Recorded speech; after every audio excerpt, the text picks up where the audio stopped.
Kakinada rural మండలం Ramaniyapeta industry రూపాంతంలో నిర్మాణ దశలో నిలిచిపోయిన జిల్లా పరిశ్రమల కేంద్ర భవనాన్ని జిల్లా కలెక్టర్ షాన్ మోహన్ పరిశ్రమలు ఏపీఐసి ఇతర శాఖల అధికారులతో కలిసి పరిశీలించారు.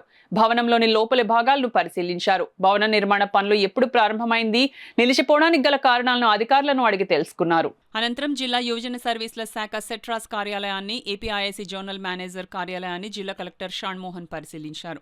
ఈ సందర్భంగా ఆయన మాట్లాడుతూ జిల్లా పరిశ్రమల కేంద్రానికి సంబంధించిన భవనం గత 5 ఏళ్లుగా వివిధ కారణాల చేత నిర్మాణం పనులు పూర్తి కాలేదన్నారు.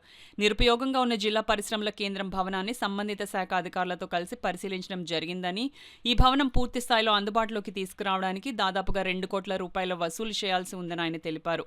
కాకినాడ రూరల్ మండలం ఇండస్ట్రియల్ ప్రాంతంలో ఇటువంటి మంచి భవనం అందుబాటులోకి వస్తే పారిశ్రామికంగా ఎంతో ఉపయోగకరంగా ఉంటుందన్నారు.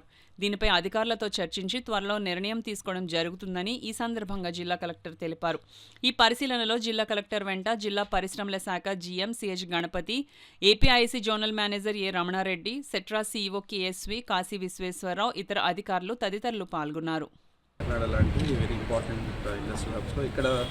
బోత్ జిఎం డిఐసి అంటే జనరల్ మేనేజర్ డిస్ట్రిక్ట్ ఇండస్ట్రీస్ సెంటర్కి, తర్వాత ఏపీఐసికి పర్మనెంట్ బిల్డింగ్స్, కొంచెం గుడ్ బిల్డింగ్స్ ఉన్న ఉద్దేశంతో ఎక్కడున్నారని చూద్దామన్న ఉద్దేశంతో ఇవాళ కేమ్ ఫర్ విజిట్. ఆల్రెడీ ఒక బిల్డింగ్ ఆల్మోస్ట్ ఒక 1 crore దాకా స్పెండ్ చేసినట్టున్నాము, 1 crore, 1.5 crore దాకా. ఇంకా కొంత పెండింగ్ బిల్స్ ఉంది.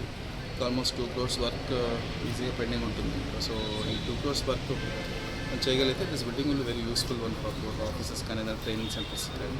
సో దానికోసం ఒకసారి విజిట్ చేద్దాం వచ్చింది.